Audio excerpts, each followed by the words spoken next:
जो ॐ भूर्भुवः स्वः तत्सवितुर्वरेण्यं भर्गो देवस्य धीमहि धियो यो नः प्रचोदयात्। ॐ भूर्भुवः स्वः तत्सवितुर्वरेण्यं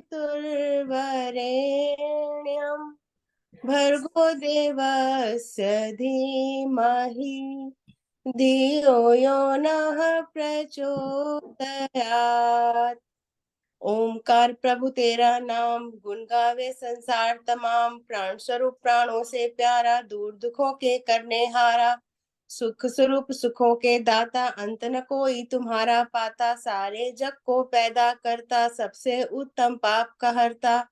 हे ईश्वर हम तुझे ध्यावे, पाप कर्म के पास न जावे, बुद्धि करो हमारी उज्जवल, जीवन हो हमारा निर्मल।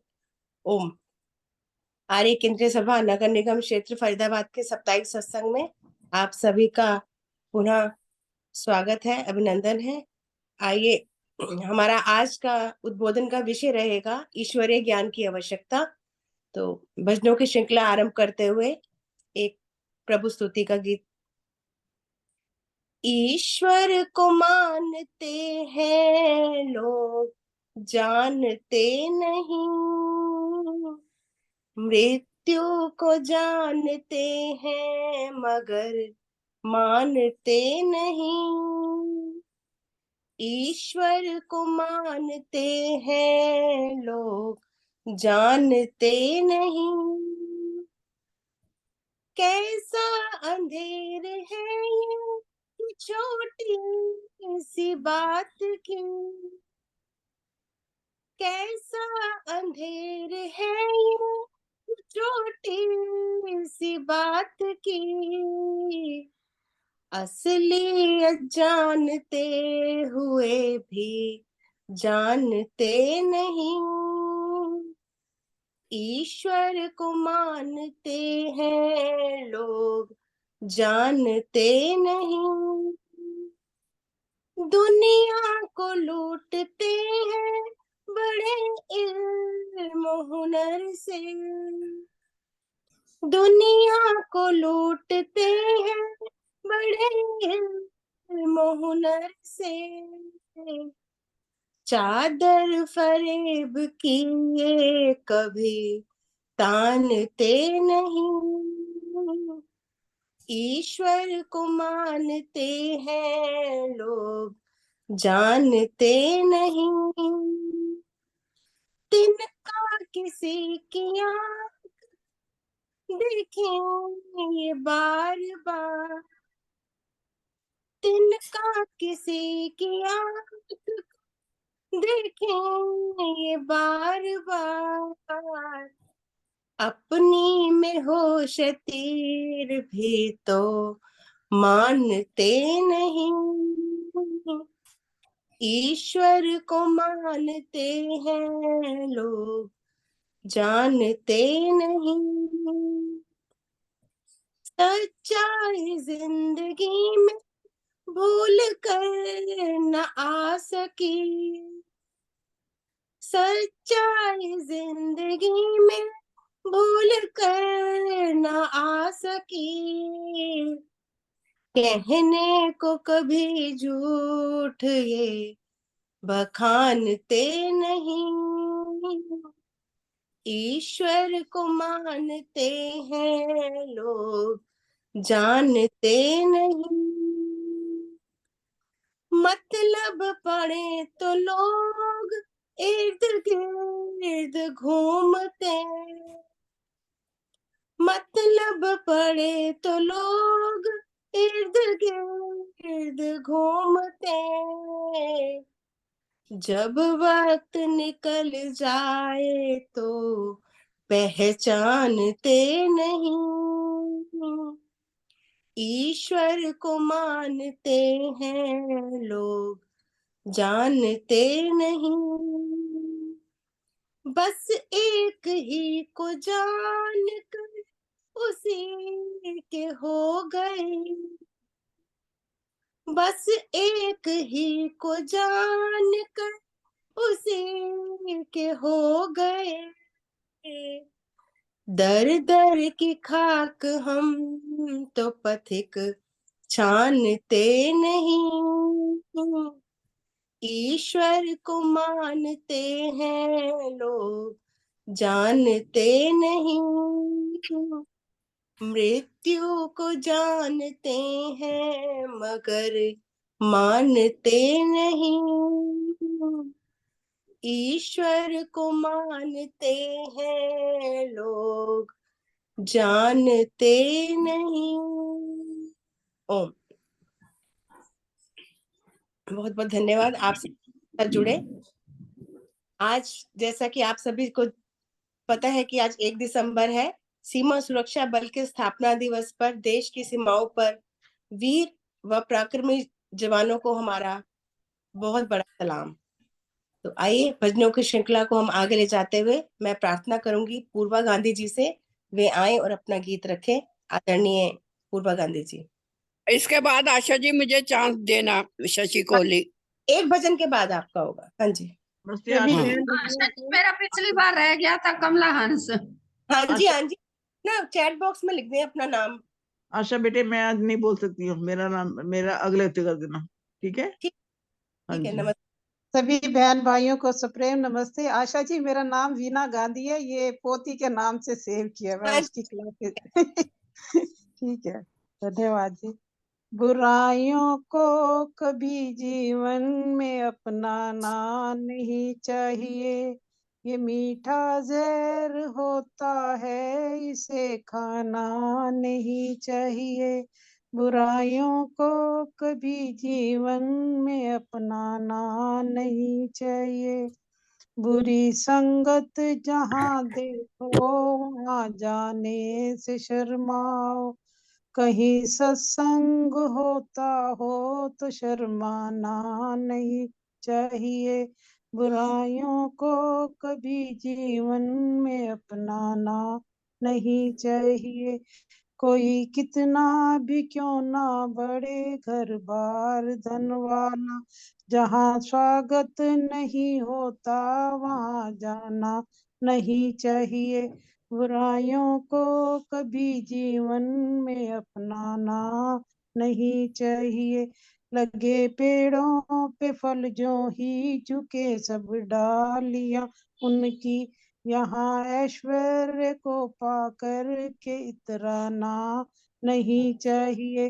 बुराइयों को कभी जीवन में अपनाना नहीं चाहिए, अगर कुछ दे नहीं सकते तो कह दो माफ कर बाबा, मगर दुत्कार कर याचक को लौटाना नहीं चाहिए। बुराइयों को कभी जीवन में अपनाना नहीं चाहिए, निरादर से मिले दौलत जमाने की तो मत छूना, मिले जो प्रेम से तिल भी तो ठुकराना नहीं चाहिए। बुराइयों को कभी जीवन में अपनाना नहीं चाहिए, पड़ा भट्टी में जब सोना पथिक वे बन गया कुंदन, प्रभु जब कष्ट देता है तो घबराना नहीं चाहिए। बुराइयों को कभी जीवन में अपनाना नहीं चाहिए। धन्यवाद जी, बहुत बहुत धन्यवाद आपका, मुझे समय दिया, बहुत बहुत धन्यवाद। बहुत बहुत धन्यवाद वीना गांधी जी, आपने बहुत ही सुंदर गीत प्रस्तुत किया कि हमें अपने जीवन में बुराइयों को कभी भी नहीं लाना चाहिए। आपका बहुत बहुत धन्यवाद। हमारे बीच वैदिक विदुषी, कवित्री और भजन लिखने वाली लेखिका, मैं सब नाम दे सकती हूँ उनको, हमारे बीच हैं। तो मैं इनसे प्रार्थना करूंगी, राजश्री यादव जी आप आए और कृपया करके एक गीत रखें। आदरणीय राजश्री यादव। मुझे आशा जी मुझे चांस दो, अंधेरा हो रहा है इधर। पहले आप इनको दे दीजिए क्योंकि बीच में माइक होता है। अच्छा अंधेरा हो रहा है, नहीं जाएगा। ठीक है शशि जी आप बोलिए पहले।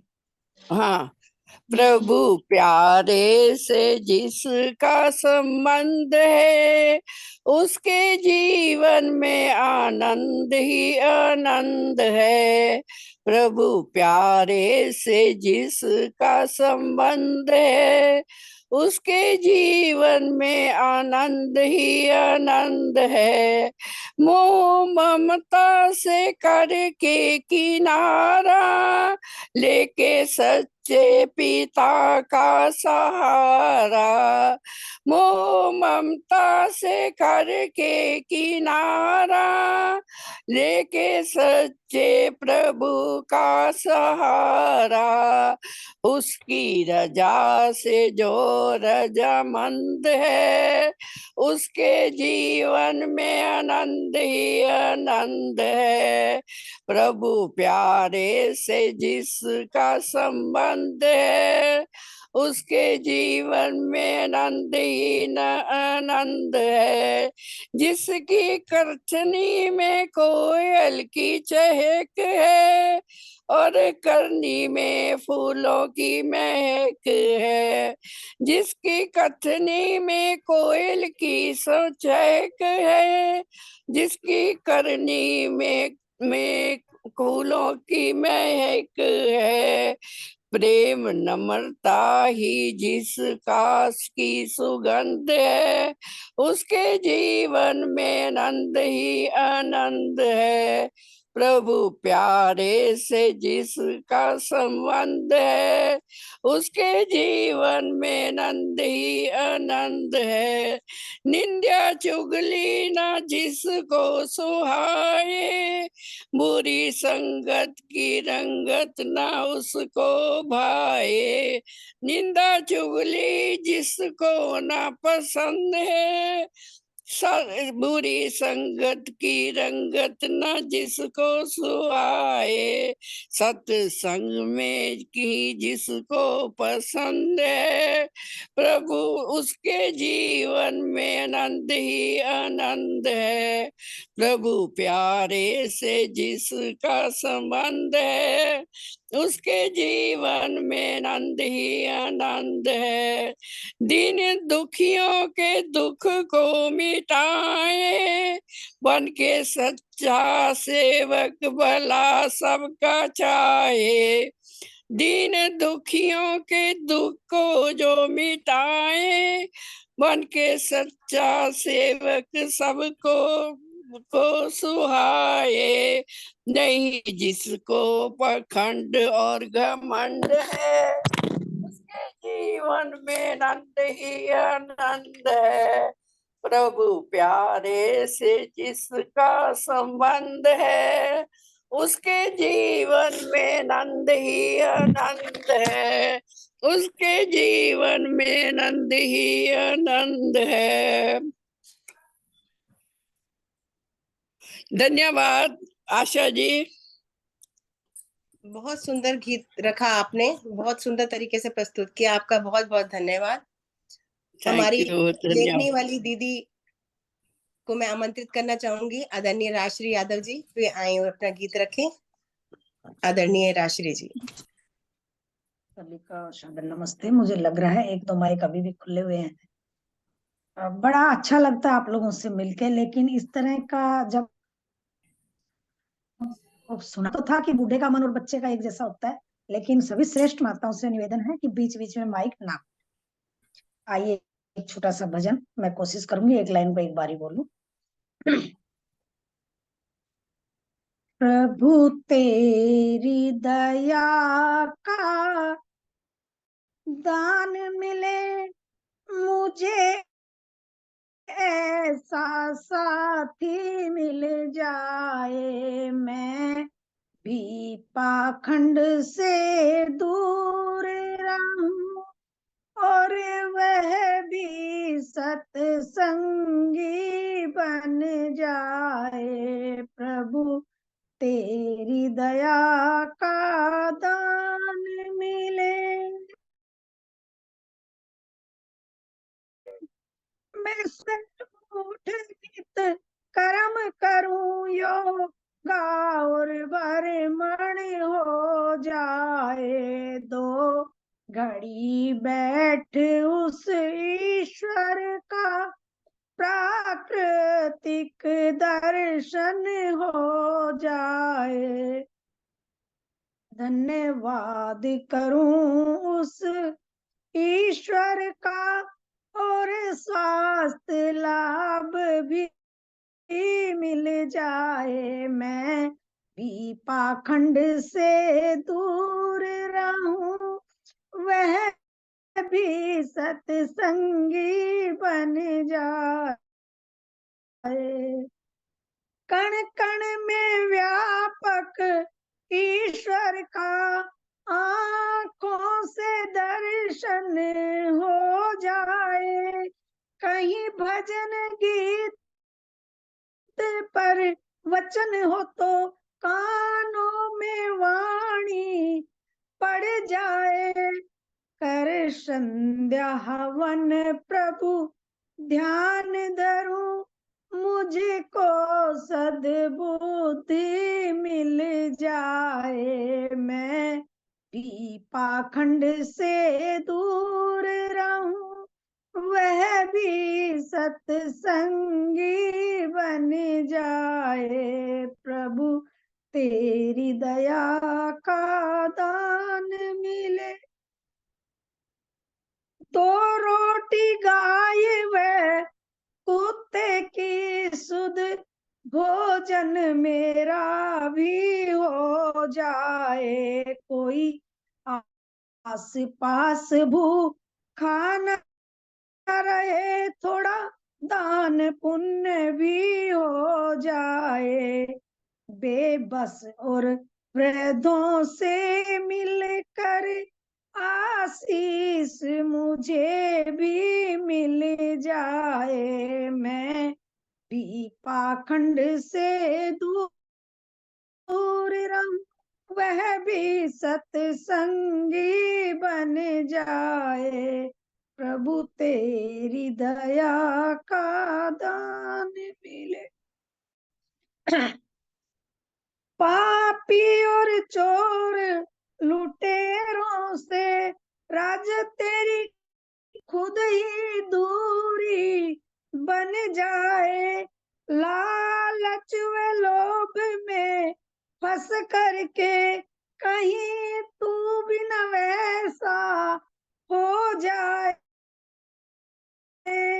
जब भाव है कुछ देने का, तुम्हें खुद ईश्वर से मिल जाए। मैं भी पाखंड से दूर रहूं, वह भी सत्संगी बन जाए। प्रभु तेरी दया का दान मिले। धन्यवाद आसन जी। बहुत सुंदर, बहुत सुंदर। बहुत बहुत धन्यवाद आपका। आपने बहुत ही सुंदर गीत बहुत ही सुंदर तरीके से प्रस्तुत किया। आपका बहुत बहुत धन्यवाद। आपको तो हम वैसे भी लेखनी वाली बहन जी ही बोलते हैं, तो आपका बहुत बहुत धन्यवाद। आपने बहुत ही अच्छी एक पुस्तक निकाली है अभी 16 संस्कारों के ऊपर, उसमें बहुत ही सुंदर गीत है। मेरे को भी वो पुस्तक प्राप्त हुई, बहुत ही अच्छा लगा पढ़कर। एक एक संस्कार उसमें बिल्कुल स्पष्ट रूप से दिया गया है। तो आप ऐसे ही सदैव आगे बढ़ते रहें और लिखते रहें और हम सब उस चीज का लाभ उठाएं। आपका बहुत बहुत धन्यवाद। भजनों की श्रृंखला में मैं आमंत्रित करना चाहूंगी कमला हंस जी को। वे आए और अपना गीत रखें और इनके बाद कृपया सविता गुप्ता जी तैयार रहें। बहुत लंबे टाइम के बाद हमारे साथ जुड़ी हैं, उनको देख के हमें बहुत अच्छा लग रहा है। तो अब आइए कमला हंस जी, आप अपना गीत रखिए। आशा जी नमस्ते। हाँ जी, सबको मत जी लिख सादर लिया मैंने नमस्ते। आपका नाम। आदरणीय कमला हंस जी। सबको सादर नमस्ते। आवाज आ रही है मेरी? हाँ जी नमस्ते जी।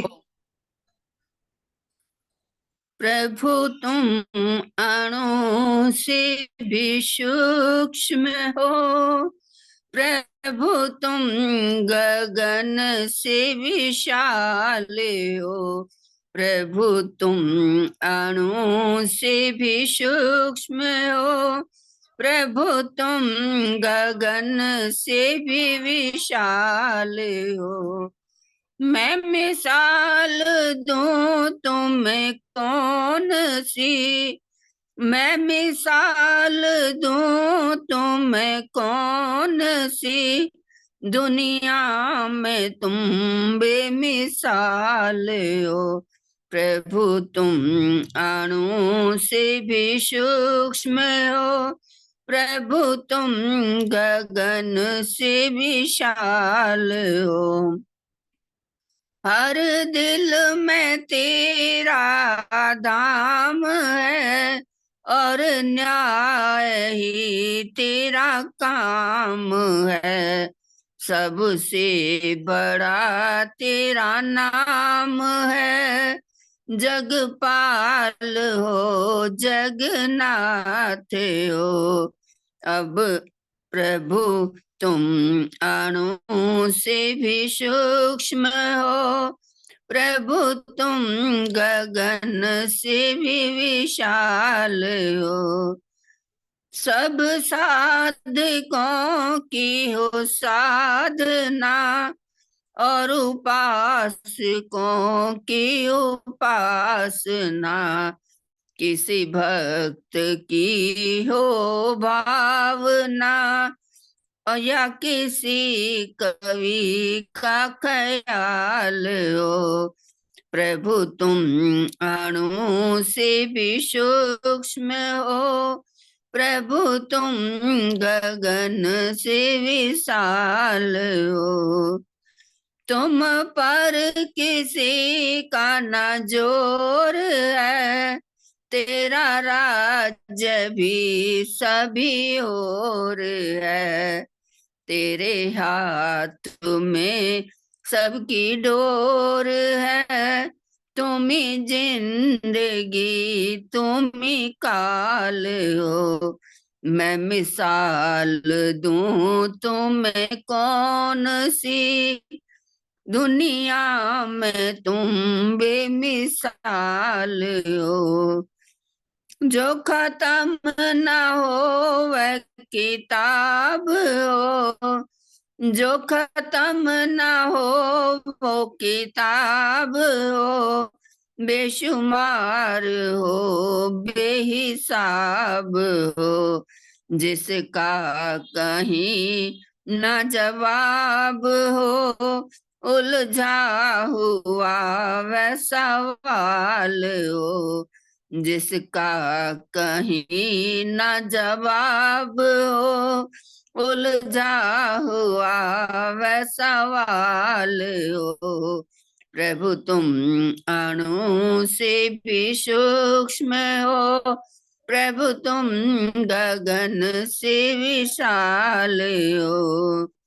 कोई नर तुझे ना रिझा सका, तेरा पार ना कोई पा सका। न पथिक व गीत ही गा सका, न पथिक व गीत ही गा सका। जिसमें तेरा सुर ताल हो। प्रभु तुम अणु से भी सूक्ष्म हो, प्रभु तुम गगन से विशाल हो। मैं मिसाल दूं तुम्हें कौन सी, दुनिया में तुम बेमिसाल हो। दुनिया में तुम बेमिसाल हो। धन्यवाद जी आपका, आपने समय दिया। बहुत बहुत धन्यवाद। आपने बहुत ही सुंदर गीत प्रस्तुत किया। ईश्वर सूक्ष्म से सूक्ष्म व सर्वत्र व्यापक है। वो इतना सूक्ष्म है कि सूक्ष्म से सूक्ष्म वस्तुओं में रमा हुआ है। कोई अणु भी उसकी उपस्थिति के बिना नहीं। सभी जगह व्यापक होने के कारण ही उसे महान से महान कहा जा सकता है। बहुत सुंदर गीत रखा आपने, आपका बहुत बहुत धन्यवाद। मैं भजनों की श्रृंखला को आगे बढ़ाते हुए सविता गुप्ता जी से प्रार्थना करूंगी, वे आए और अपना गीत रखें। और इनके बाद रुक्मिणी टुटेजा जी, कृपया आप तैयार रहें। तो आइए आदरणीय सविता गुप्ता जी।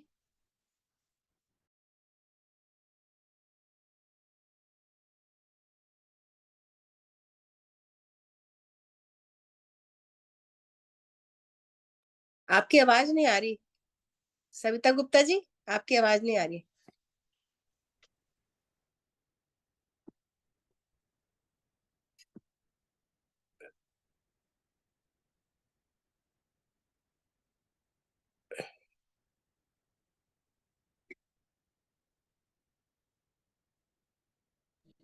आशा जी समय तो देना।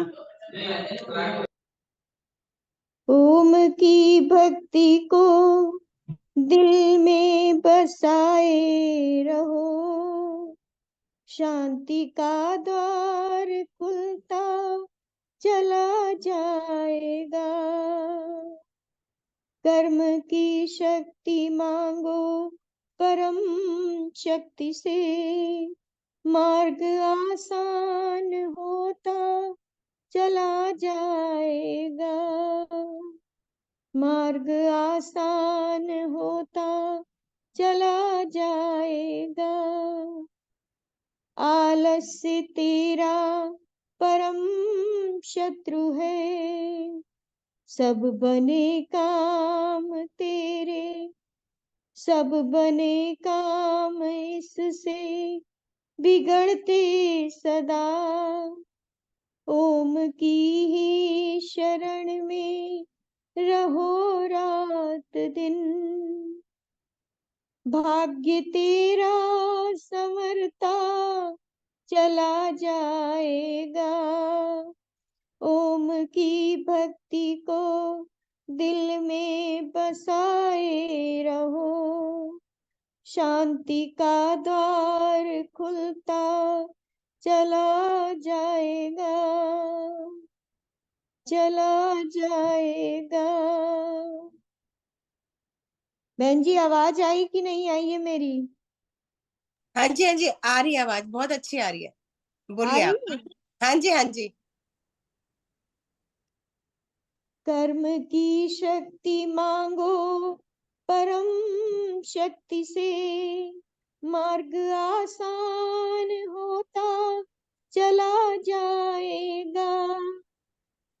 आलस्य तेरा परम शत्रु है, आलस्य तेरा परम शत्रु है, सब बने काम इससे बिगड़ते सदा। ओम की ही शरण में रहो रात दिन, रहो रात दिन, भाग्य तेरा संवरता चला जाएगा। ओम की भक्ति को दिल में बसाओ सदा।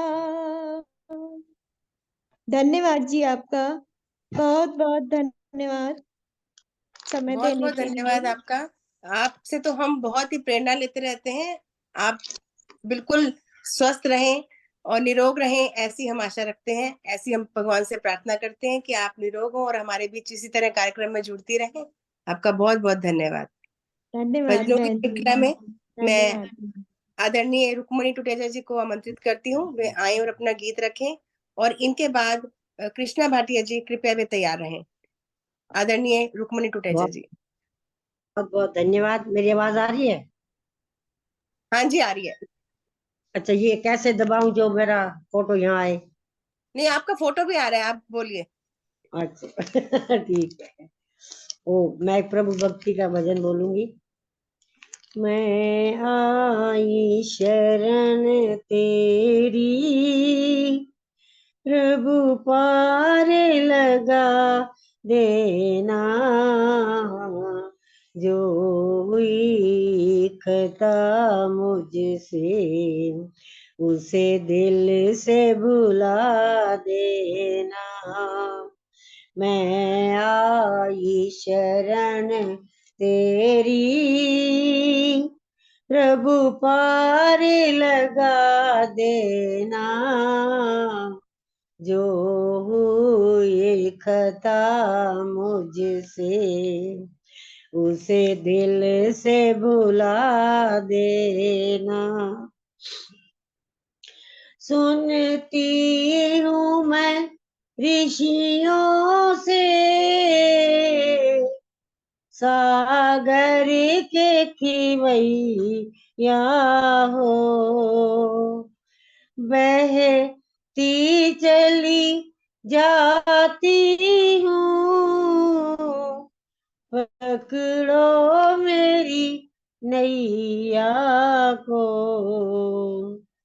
प्रभु हाथ पकड़ मेरा, मुझे पार लगा देना। प्रभु हाथ पकड़ मेरा, मुझे पार लगा देना। मैं आई शरण तेरी, प्रभु पार लगा देना। जो ये खता मुझसे, उसे दिल से भुला देना। संसार के सागर में क्या चक्कर चलाया है।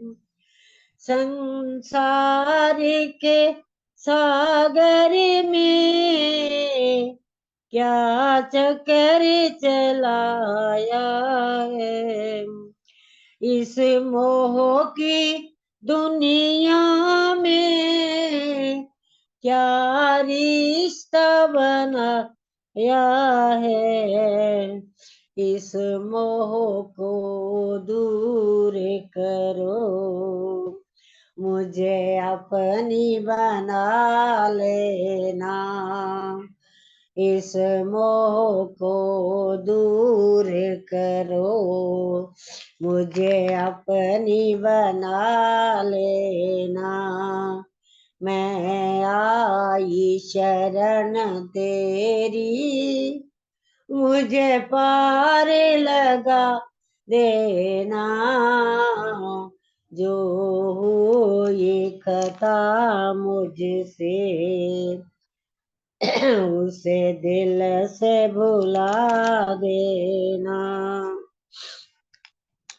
मैं लाई तो कुछ भी नहीं, प्रभु तुम्हें रिझाने को। मैं लाई तो कुछ भी नहीं, प्रभु तुम्हें रिझाने को। ना फूल है पूजा के, ना दीप जलाने को। ना फूल है पूजा के, ना दीप जलाने को। मैं खाली चली आई, प्रभु दर्श दिखा देना। मैं खाली चली आई, प्रभु दर्श दिखा देना। मैं आई शरण तेरी, मुझे पार लगा देना। जो हो ये खता मुझसे, उसे दिल से भुला देना। जो हो ये खता मुझसे, उसे दिल से भुला दे। बहुत बहुत धन्यवाद आपका टाइम देने के लिए। बहुत बहुत धन्यवाद माता जी, आपने बहुत ही सुंदर ईश्वर स्तुति का गुणगान किया भजन के माध्यम से। ईश्वर सारे संसार को खिलाता है, संसार के सभी पदार्थ उसके अंदर है और वह सब पदार्थों में है। इसीलिए ईश्वर को खिलाने वाली बात ठीक नहीं है, क्योंकि कोई ऐसा स्थान नहीं जहां ईश्वर विद्यमान नहीं हो। वह सब कुछ देखता है और सब कुछ सुनता है। यहाँ तक कि वह सभी के मनों की बात भी जानता है, क्योंकि वह सबके मन में उपस्थित है। तो बहुत बहुत सुंदर आपने गीत के माध्यम से अपनी बात रखी। आपका बहुत बहुत धन्यवाद। मैं अब सुदर्शन चौधरी जी को आमंत्रित करूंगी, वे आए और अपना गीत रखें। आदरणीय अच्छा, आपका वो बंद था। आदरणीय कृष्णा भाटी जी, पहले आप अपना गीत रखें, इनके बाद आदरणीय सुदर्शन चौधरी जी, कृपया वे तैयार रहें। नमस्ते जी, धन्यवाद समय हो आशा तो जी। मेरे को भी देना। आशा रानी आ रही है, गाजियाबाद से बोल रही थी। हाँ जी, हाँ जी। धन्यवाद आशा जी, क्योंकि मेरा भी पोता आने वाला था तो मैंने इसलिए, नहीं तो सुदर्शन जी को ही बोलने देती। धन्यवाद आपका। आइए, एक प्रभु महिमा का गीत ही है कि प्रभु की महिमा कितनी अपरंपार है। माइक बंद कर दीजिए टोटेजा जी, माइक बंद कर दीजिए प्लीज। दुनिया बनाने वाला, दुनिया मिटाने वाला, सबका है दाता भगवान। माने न माने इंसान, दुनिया बनाने वाला, दुनिया मिटाने वाला, सबका है दाता भगवान। माने न माने इंसान, रंग रंग के फूल खिलाए, सूरज और चांद बनाए। रंग रंग के फूल खिलाए, सूरज व चांद बनाए। सागर धरती व आसमान, माने न माने इंसान, दुनिया बनाने वाला, दुनिया मिटाने वाला, सबका है दाता भगवान। माने न माने इंसान, आंखें व हाथ उसके न कोई आकार देखो। आंखें व हाथ उसके न कोई आकार देखो। ना ही औजार कोई, ना कोई आधार देखो। ना कोई औजार कोई, ना कोई आधार देखो। फिर भी ये रचना उसकी अद्भुत संसार देखो। फिर भी ये रचना उसकी अद्भुत संसार देखो। पतझड़ दिखलाने वाला, बादल बरसाने वाला, पतझड़ दिखलाने वाला, बादल बरसाने वाला, सबका है दाता भगवान। माने न माने इंसान, दुनिया बनाने वाला, दुनिया मिटाने वाला, सबका है दाता भगवान। माने न माने इंसान, चलती ना रिश्वत खोरी उसके दरबार कोई।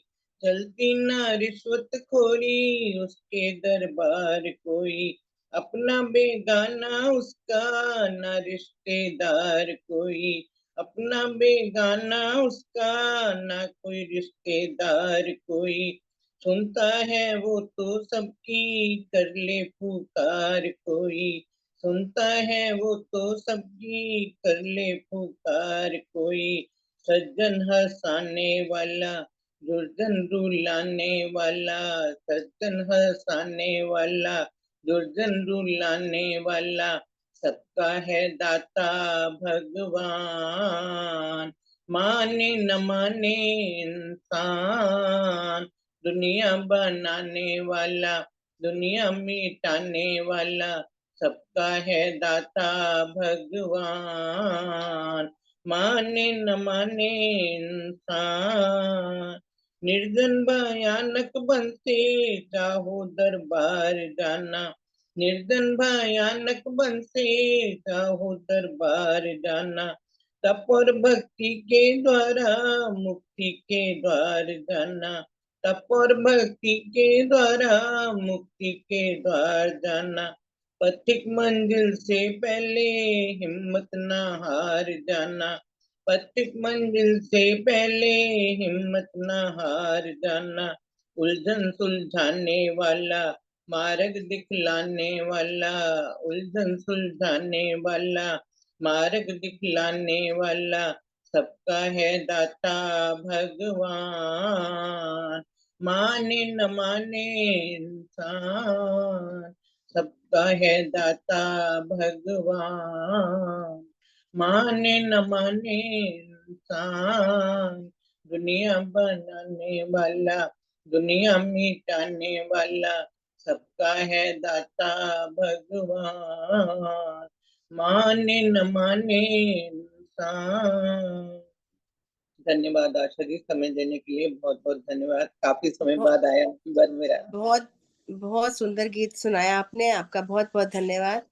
बहुत ही गीत के माध्यम से आपने बहुत कुछ हमें सिखाया, आपका बहुत बहुत धन्यवाद। मैं भजनों की श्रृंखला में सुदर्शन चौधरी जी को बुलाना चाहूंगी, वे आए और अपना गीत रखें।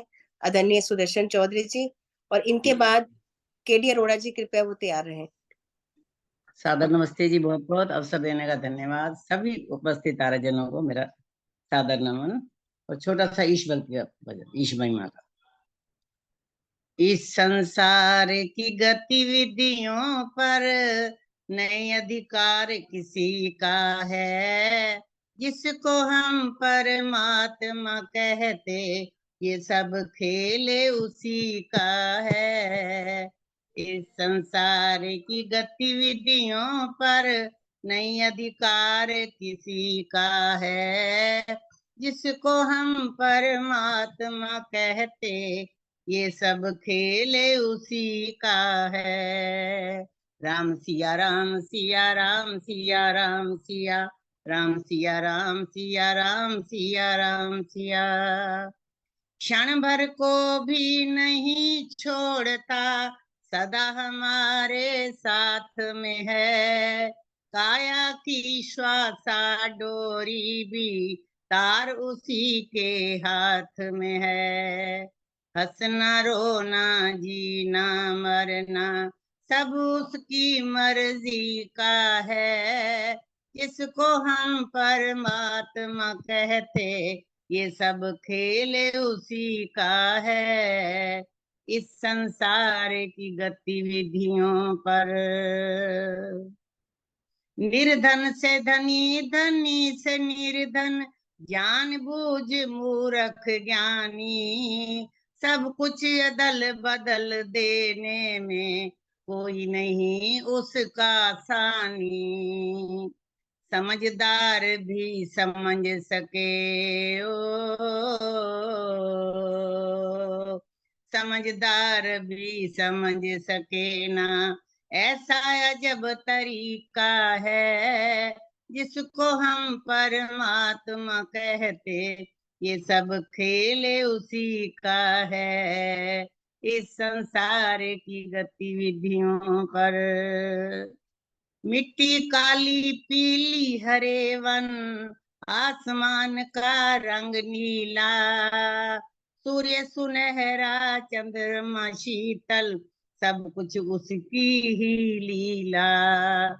सबके भीतर स्वयं छिप गया, सबके भीतर स्वयं छिप गया, सृजनहार सृष्टि का है, जिसको हम परमात्मा कहते, ये सब खेल उसी का है। इस संसार की गतिविधियों पर सुख पाओ आनंद करो तुम, चाहो तो मानो शिक्षा, तज अभिमान मिला दो प्यारे, उसकी इच्छा में इच्छा।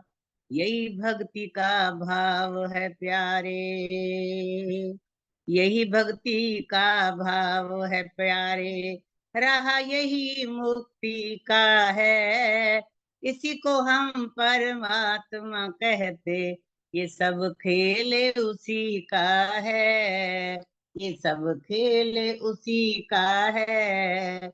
इस संसार की गतिविधियों पर नहीं अधिकार किसी का है, जिसको हम परमात्मा कहते, ये सब खेल उसी का है। धन्यवाद आशा जी, बहुत बहुत धन्यवाद। बहुत बहुत धन्यवाद आपका। बहुत सुंदर आपने गीत के माध्यम से परमात्मा की के बारे में बताया। बहुत बहुत धन्यवाद।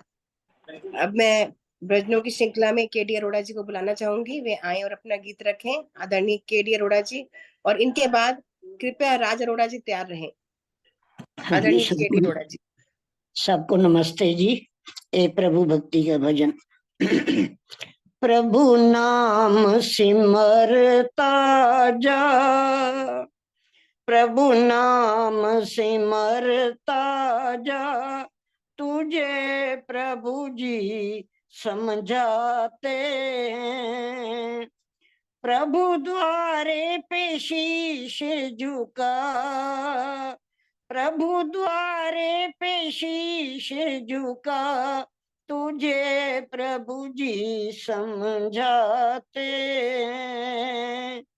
प्रभु नाम सिमरता जा, झूठी ये माया झूठी ये काया, झूठा जगत है सारा, रिश्ते तुम्हारे मतलब के सारे, झूठा ये मोहजाल सारा।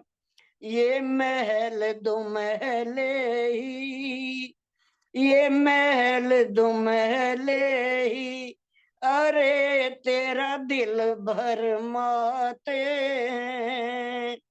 प्रभु द्वारे पे शीश झुका, प्रभु द्वारे पे शीश झुका, तुझे प्रभु जी समझाते हैं। प्रभु नाम सिमरता जा, 2 साल जी ले 100 साल जी ले, आखिर तो है तुझको जाना। दुनिया से जाकर सबको पता है, वापस किसी ने न आना। कर काम भलाई के, कर काम भलाई के, अमर जो तेरा नाम बनाते। प्रभु द्वारे पे शीश झुका, तुझे प्रभु जी समझाते हैं। प्रभु नाम सिमरता जा, जाने लगे जब इस जग से पगले, सांसों की टूटे जब माला, आखिरी घड़ी में होगा न कोई तुझे बचाने वाला। समझाएं तुझे प्रभु जी, समझाएं तुझे प्रभु जी, सांस तेरे घटते जाते हैं। प्रभु द्वारे पे शीश झुका, प्रभु द्वारे पे शीश झुका, तुझे प्रभु जी समझाते हैं। प्रभु नाम सिमरता जा, प्रभु नाम सिमरता जा, तुझे प्रभु जी समझाते हैं।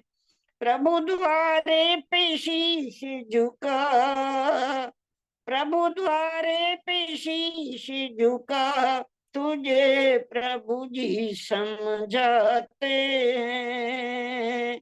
प्रभु नाम सिमरता जा। धन्यवाद आचार्य जी। बहुत बहुत धन्यवाद। बहुत ही भावपूर्ण भजन बोला आपने। आपका बहुत बहुत धन्यवाद। प्रभु को जो भी जपता है भवसागर पार उतरता है, यह लोक उसका सुधरता है, परलोक भी उसका सुधरता है। गाओ प्रभु के गुण सजनों गाओ। बहुत बहुत धन्यवाद। आपने बहुत ही सुंदर गीत प्रस्तुत किया। भजनों की श्रृंखला में मैं आमंत्रित करना चाहूंगी राज अरोड़ा जी को। वे आए और अपना गीत रखें। आदरणीय राज अरोड़ा जी। नमस्ते आशा जी। नमस्ते बहुत जी। सुंदर प्रभु भक्ति के भजनों का एक सिलसिला चला जा रहा है। कमला हंस जी ने सुनाया, सुदर्शन चौधरी जी ने, और अभी केडी अरोड़ा जी ने। तो मैं भी परमपिता परमात्मा के स्वरूप कि वो क्या है और कैसा है, उसका कार्य कैसा है, उस पर कुछ कहना चाहूंगी। ओ हे प्रभु तुझ सा न कोई विश्व का प्रतिपाल है। हे प्रभु तुझ सा न कोई विश्व का प्रतिपाल है। एक तू सारे जगत का रखता कितना ख्याल है। एक तू सारे जगत का रखता कितना ख्याल है। हे प्रभु तुझ सा न कोई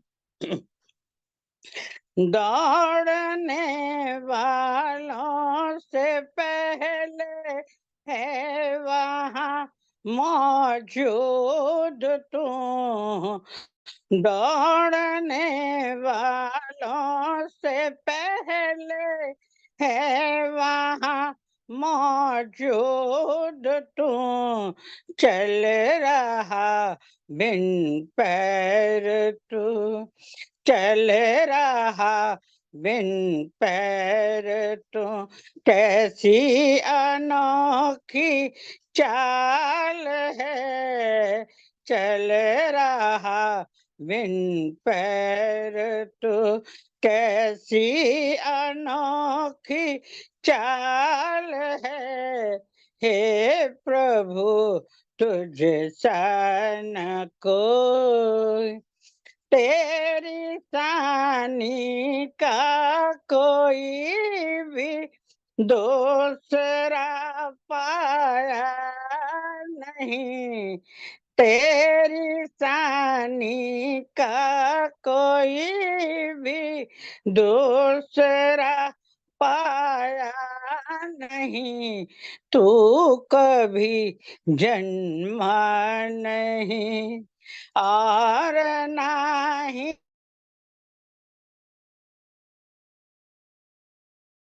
जन्मा नहीं और नाही काल है। हे प्रभु तुझ सा न कोई है। सभी कारीगरों का मुख्य कारीगर तू ही है। सभी कारीगरों का मुख्य कारीगर तू ही। हाथ बिन सब रच रहा है, हाथ बिन सब रच रहा। सारे जगत का जाल है। हे प्रभु तुझ सा न कोई भर रहा धन धान्य से सबके तू परिवार को भर रहा धन धान्य से ही सबके तू परिवार को। पास कोड़ी है नहीं, पास कोड़ी है नहीं, पर सबसे माला माल है।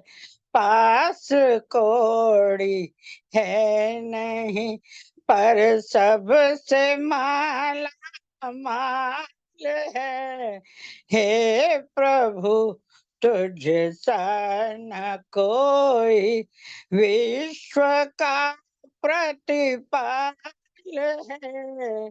एक तू सारे जगत का रखता कितना ख्याल है। हे प्रभु तुझसा न कोई। धन्यवाद आशा जी। बहुत बहुत धन्यवाद। बहुत ही सुंदर गीत आपने प्रस्तुत किया।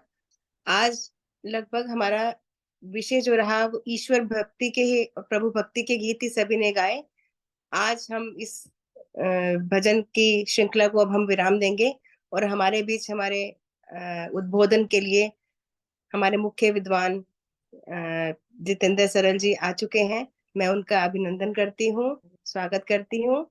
और उनका आज के उद्बोधन का विषय है ईश्वरीय ज्ञान की आवश्यकता, और मैं आगे का मंच उन्हीं को सौंपती हूँ। आदरणीय जितेंद्र जी, आपका स्वागत है। बहुत बहुत बहुत बहुत धन्यवाद आशा जी। सभी को सादर नमस्ते। नमस्ते जितेंद्र जी। आपने कार्यक्रम का संचालन किया। मैं आज किसी विशेष काम से जो है संचालन नहीं कर पाया, लेकिन मैंने सारे भजन सुने हैं।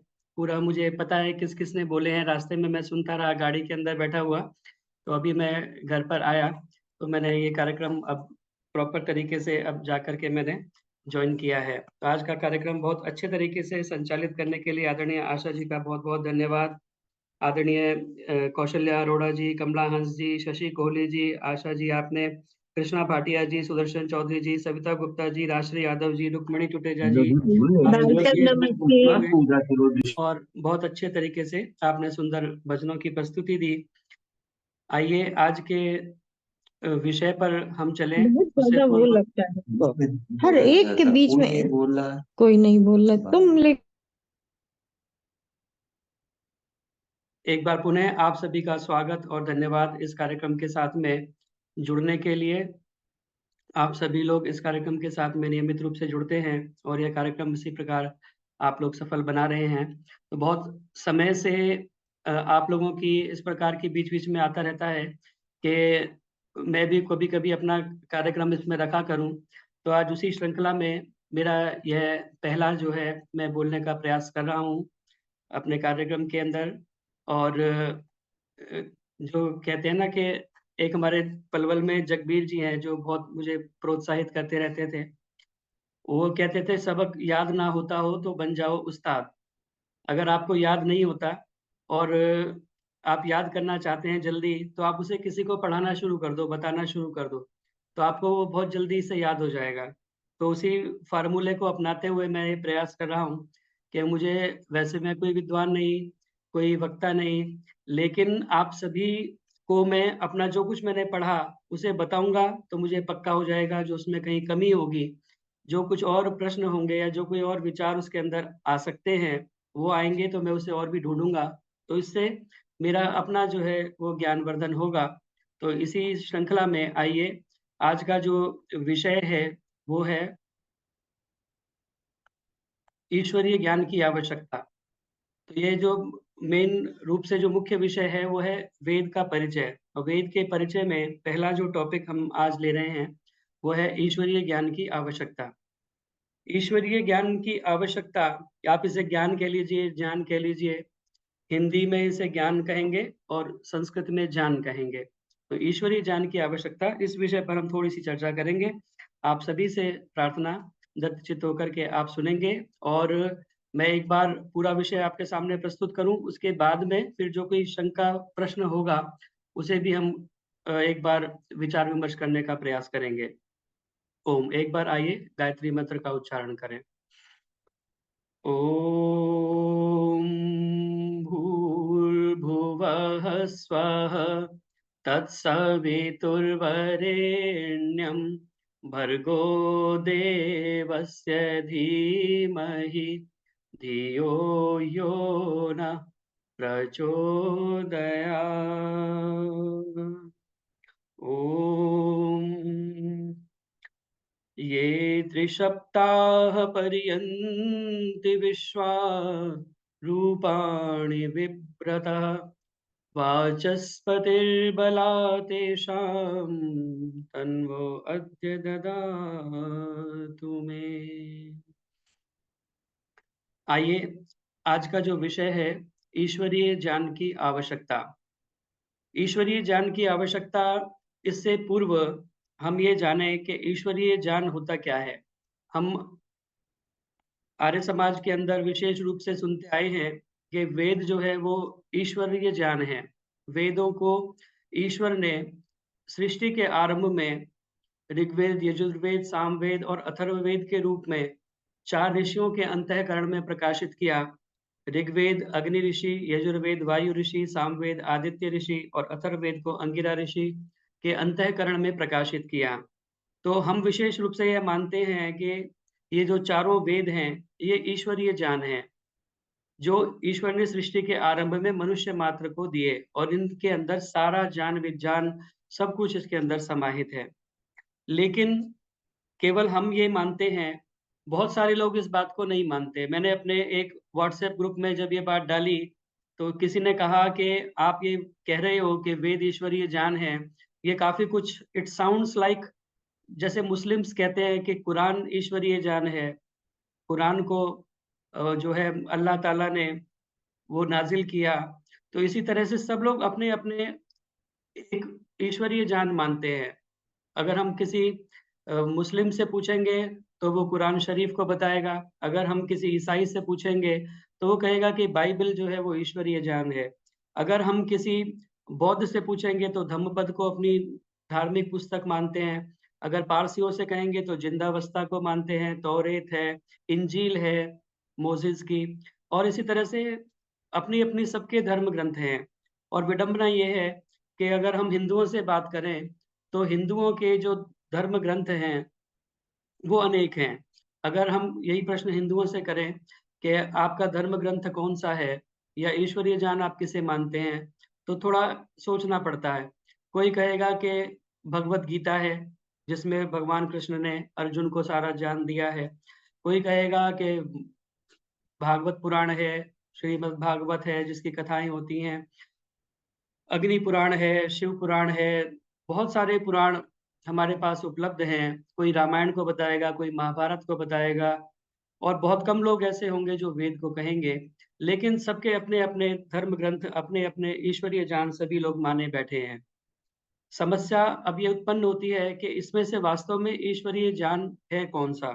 उस प्रश्न को हम बाद में उठाएंगे, लेकिन सबसे पहला, उससे पहले भी जानने वाली बात है कि ईश्वरीय ज्ञान की आवश्यकता है क्यों। क्या ईश्वरीय ज्ञान की वास्तव में आवश्यकता है? क्या सच में कोई ना कोई ईश्वरीय ज्ञान होना आवश्यक है, या हो सकता है कि जो हमने ये सारे आपको बताए इनमें से कोई भी ईश्वरीय ज्ञान ना हो। बहुत सारे लोग ऐसा मानते हैं कि जब मनुष्य धरती पर आया तो धीरे धीरे मनुष्य को कोई ज्ञान नहीं था।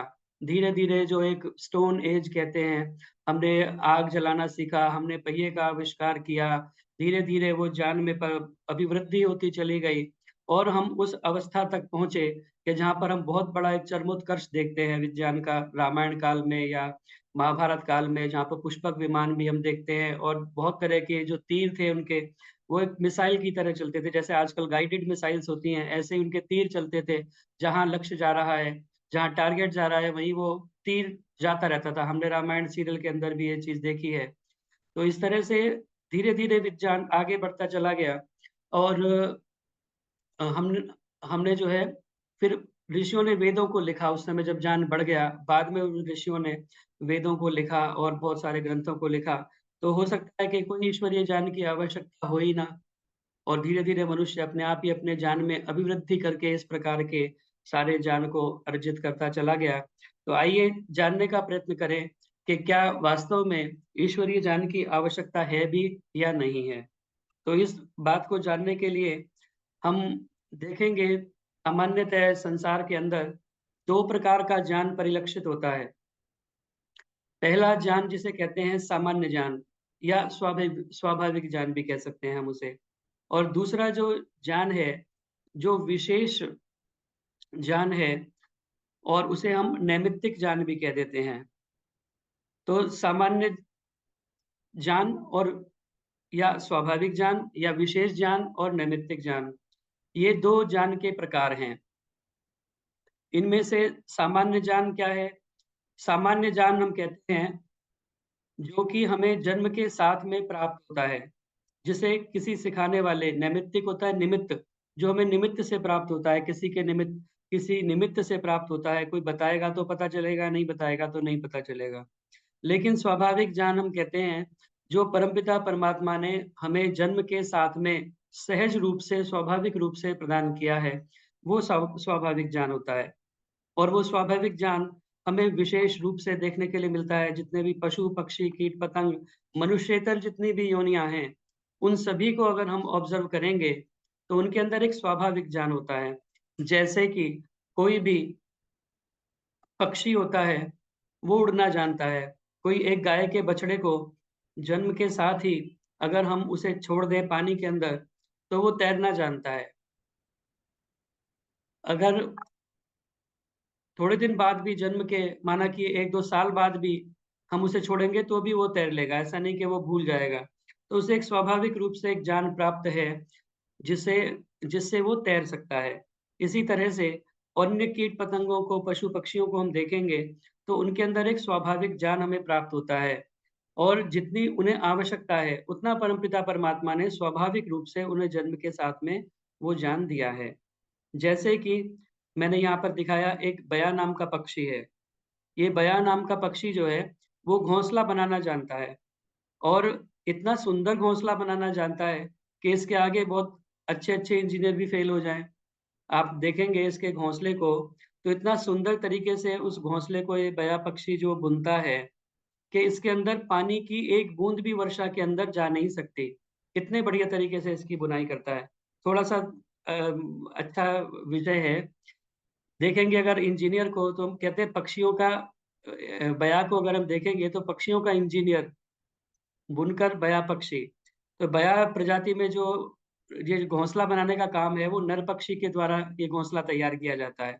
और नर पक्षी जब इस घोंसले को तैयार कर लेता है तो जो मादा बया होती है वो इसका इंस्पेक्शन करती है, निरीक्षण करती है और अगर उसे ये घोंसला पसंद आ जाता है तो वो दोनों उसमें रहते हैं और अपने जो है वो संतान को उसमें जन्म देते हैं। लेकिन अगर वो मादा पक्षी को पसंद नहीं आता घोंसला तो नर पक्षी के द्वारा फिर से नए घोंसले का निर्माण करना पड़ता है उसे। और ये अपना घोंसला इस प्रकार से बनाता है जो बया पक्षी है कि उनको अंडों और बच्चों को शत्रुओं, परभक्षियों और मौसमी प्रभावों से सुरक्षित रखा जा सके।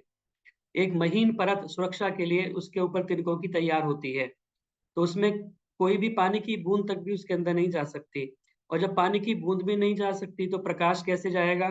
उसका इंतज़ाम भी ये बया पक्षी करता है और एक ऐसी मिट्टी ला कर के उसके अंदर लगाता है जो कि रात्रि में चमकती है और बलों का काम करती है। तो ये भी एक विचित्र बात है। उसके अंदर 2 कक्ष होते हैं, 2 कमरे होते हैं बया पक्षी के घोंसले में। एक में अंडा और दूसरे में जो उनका वो होता है शयन कक्ष। तो ये 2 कमरे उसके अंदर बनाए जाते हैं। घोंसले का दरवाज़ा नीचे की तरफ खुलता है, जिसमें कभी-कभी 1 या 2 दरवाजे भी होते हैं। तो इस प्रकार का ये पक्षी बनाता है और ये घोंसला तैयार करने में लगभग 28 दिन का समय लगता है। जब ये अपनी संतान उत्पत्ति करते हैं और उसके बाद में संतान को लेकर के जब बड़े हो जाती है संतान तो ये घोंसले को छोड़ देते हैं और इसके द्वारा अन्य पक्षियों के द्वारा इस घोंसले को फिर प्रयोग में लाया जा सकता है या बहुत सारे लोग इसे घर पे भी लगा लेते हैं। तो इस प्रकार का बहुत सुंदर जो एक घोंसला है वो बया नाम का पक्षी तैयार करता है। इसको किसी ट्रेनिंग की आवश्यकता नहीं होती, इसको किसी क्लास में जाने की आवश्यकता नहीं होती, यूनिवर्सिटी में पढ़ने की आवश्यकता नहीं होती। परमपिता परमात्मा ने सहज रूप से ये जो पूरा ज्ञान है इस बया नाम के पक्षी को दिया है जिससे वो सुंदर घोंसले का निर्माण कर लेता है। तो ये स्वाभाविक ज्ञान है। ऐसे ही अन्य पशु पक्षियों में भी जितनी आवश्यकता होती है उसके अनुसार ये स्वाभाविक ज्ञान उन्हें प्रदत्त किया जाता है परमपिता परमात्मा के द्वारा। लेकिन मनुष्य योनि एक ऐसी योनि है जिसमें स्वाभाविक ज्ञान कम होता है और जो विशेष नैमित्तिक ज्ञान है वो अधिक आवश्यकता पड़ती है। स्वाभाविक ज्ञान बहुत कम मनुष्य के बच्चे को होता है। बहुत छोटी-छोटी चीज़ें जैसे उसे रोना आता है, जन्म के बाद में वो स्वयं रो सकता है, उसे मुस्कुराना आता है, तो पता नहीं क्या-क्या बातें सोच करके वो मुस्कुराता रहता है छोटा-सा बच्चा। और उसे दूध पीना आता है, अपनी माता के स्तन से अगर हम लगाएँ, तो वो दूध पीना प्रारंभ कर देता है, तो उसे वो क्रिया आती है। तो इसी प्रकार की छोटी-छोटी चीज़ें मनुष्य के बच्चे को स्वाभाविक रूप से प्राप्त हैं। लेकिन इतने से काम चलता नहीं है, उसको नैमित्तिक ज्ञान प्राप्त होना आवश्यक है, जो किसी के माध्यम से प्राप्त हो। और वो जो माध्यम से प्राप्त होता है, वो प्राप्त होता है अपने, जैसे घर में माँ अपने बच्चे को सिखाती है तो उसे प्राप्त होता है, इसलिए हम उसे मातृभाषा कहते हैं। माँ उसे लैंग्वेज सिखाती है, भाषा सिखाती है, मदर टंग सिखाती है, तो उसे बोलना, चालना, गिनती, बहुत सारी चीजें माँ अपने बच्चे को सिखाती है। उसके बाद में फिर वो कक्षा में जाता है, विद्यालय में जाता है, तो वहां जाकर के वो सीखता है, गुरुओं के द्वारा सीखता है। तो प्रश्न यह उपस्थित होता है कि हम गेहूं को गेहूं, चना को चना क्यों कहते हैं? क्योंकि हमें ये सिखाया गया। और सिखाया किसने? हमारे गुरुओं ने। हमारे गुरुओं को किसने सिखाया? उनके गुरुओं ने सिखाया। उनके गुरुओं को किसने सिखाया? उनके भी गुरुओं ने सिखाया, उनके माता पिता ने सिखाया। तो धीरे धीरे अगर हम देखेंगे तो ये जो सीखने की परंपरा है वो ऊपर से ऊपर चलती चली जाएगी।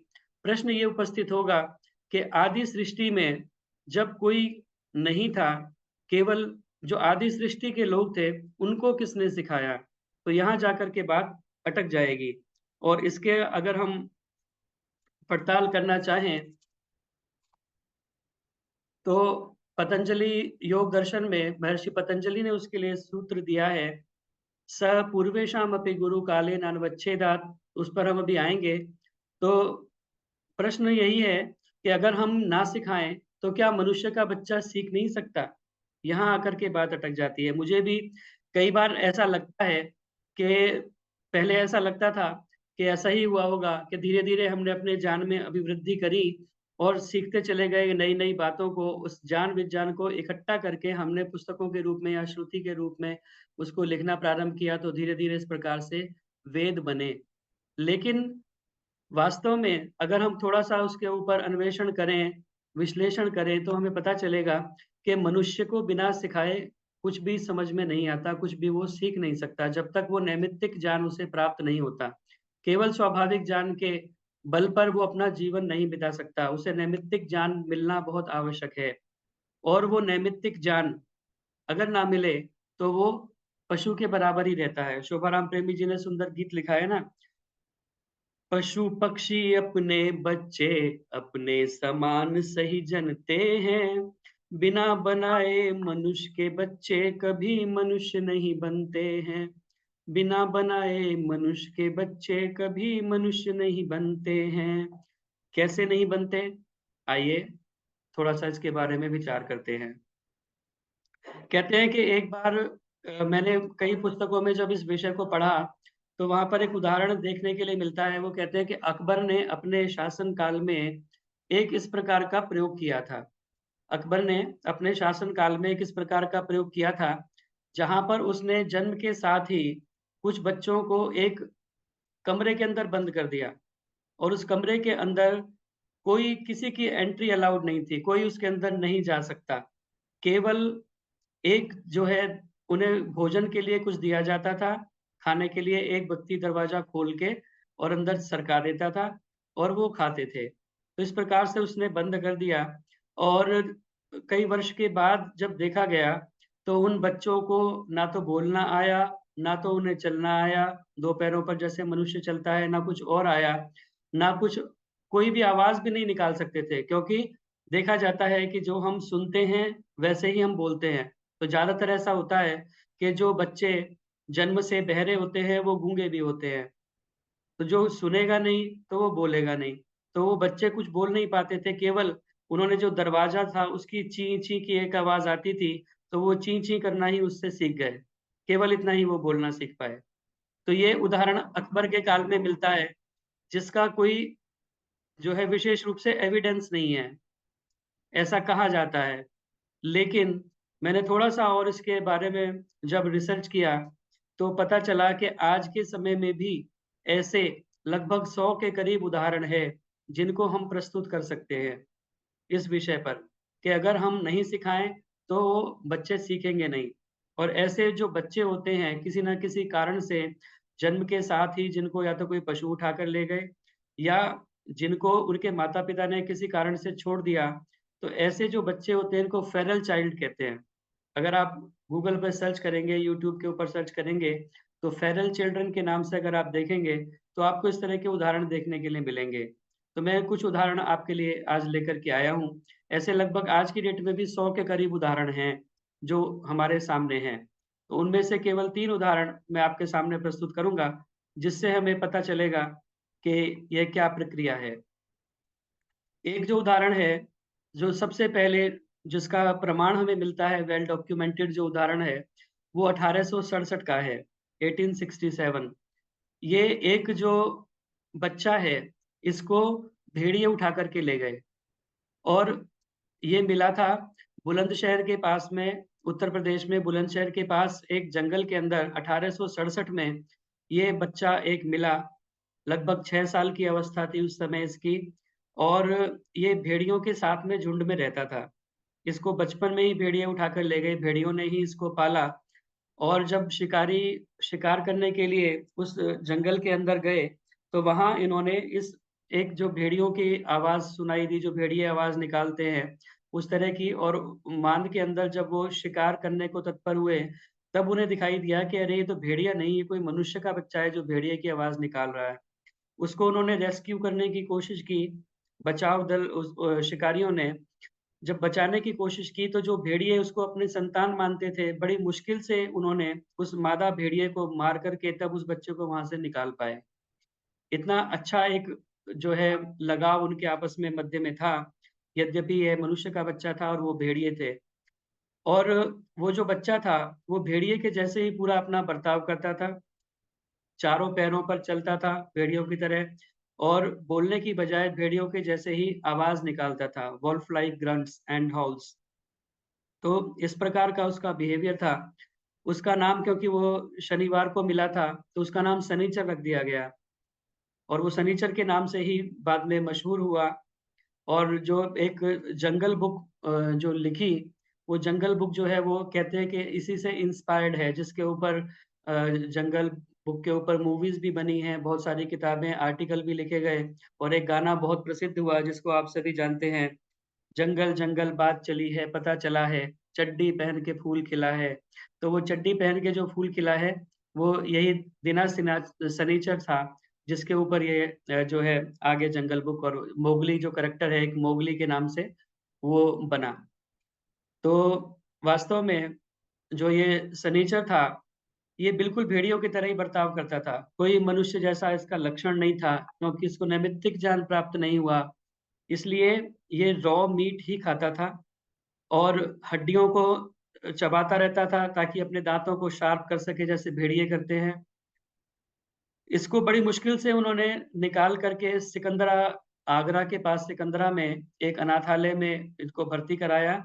और वो अनाथालय, क्योंकि उस समय मिशनरीज का था, क्रिश्चियन था, क्रिश्चियन लोग उस चलाते थे अनाथालय को, तो उन्होंने बहुत मेहनत की इसके ऊपर कि इसे किसी तरह से कुछ सिखाया जाए, भाषा सिखाई जाए, चलना सिखाया जाए, मनुष्य बनाने की कोशिश की जाए। लेकिन उनके जो सारे एफर्ट्स थे वो लगभग फेल रहे, बहुत ज्यादा कुछ सीख नहीं पाया। उन्होंने पहले कोशिश की कि इसको इशारों से कुछ सिखाएं कि देखो ये है वो है, तो ये भी इशारा करना शुरू करेगा, क्योंकि बोलना तो जानता नहीं, भाषा नहीं जानता। लेकिन क्योंकि भेड़िए अपनी उंगली का प्रयोग नहीं करते अलग से, तो ये इशारों को भी नहीं समझ पाया, ना ये इशारा करना समझ पाया, कैसे इशारे करते हैं, ना ये समझ पाया कि ये लोग कर क्या रहे हैं। बड़ी मुश्किल से अपने पैरों पे खड़ा होना इसको सिखाया गया, अपने कपड़े पहनना सिखाया गया, लेकिन फिर भी जो खाना खाता था, वो प्लेट में खाने से पहले भेड़ियों की तरह सूंघता जरूर था उसे, तब उसके बाद ये खाता था। और भाषा जिंदगी में कभी भी सीख नहीं पाया। और जो है इस तरह के पूरे पशुपेश में ये जो है 35 साल की उम्र में इसका देहांत हो गया। तो ये दिना शनिचर नाम का कैरेक्टर हमें जो बताता है कि बिना नैमित्तिक ज्ञान के हम कुछ भी नहीं सीख सकते। अगर हम अपनी एफर्ट से कुछ सीख पाते, मनुष्य की तरह अपना ज्ञान में अभिवृद्धि कर पाते, तो ये भी कुछ जरूर सीख जाता।